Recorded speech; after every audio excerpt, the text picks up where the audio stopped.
സച്ചേട്ടാ, അവരെ സൂക്ഷിക്കണം. ഭ്രാന്ത് കയറി വന്നിരിക്കുക. താൻ പേടിക്കണ്ട, അവരിത് കാണണം.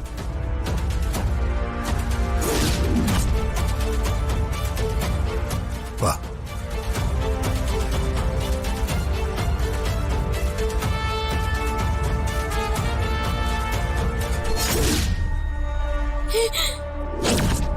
സച്ചേട്ടാ,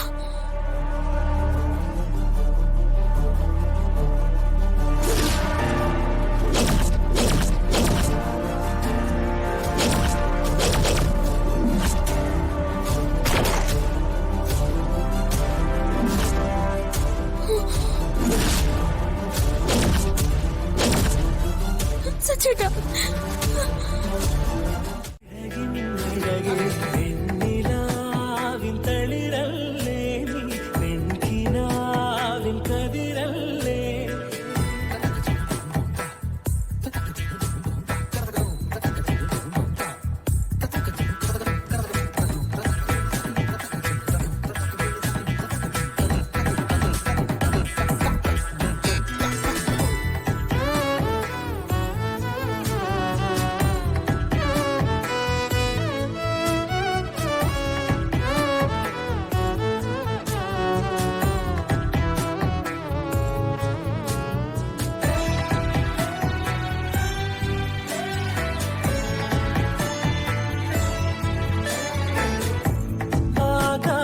താരം താലിയണിഞ്ഞല്ലോ അമ്പിളി മാരത്തെ പൊന്മാനെ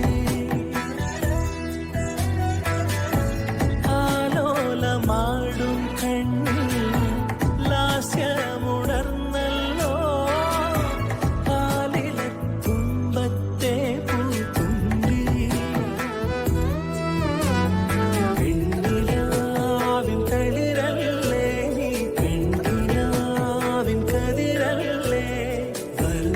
ഇനി വലതുകാലം വെച്ച് കയറുമ്പോൾ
ചേച്ചി, ഇതെന്താ?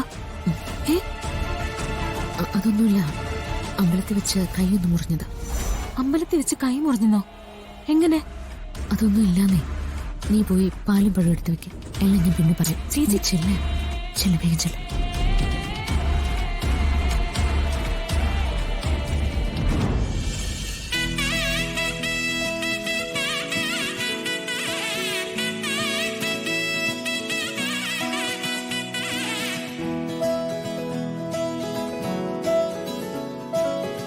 ഇനി പെണ്ണിനും ചെറുക്കനും മധുരം കൊടുക്കുന്ന ചടങ്ങാ.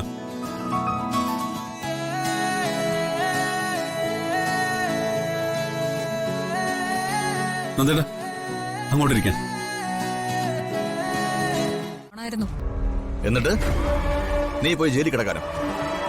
അതിനാണ് ഇത്രയൊക്കെ ചെയ്തു വെച്ചത്. നീ ജയിലിൽ നിന്ന് തിരിച്ചു വരുന്നവരെ നിന്റെ അച്ഛന്റെ ചിതാഭസ്മം ഇവിടെ ഇരിക്കും.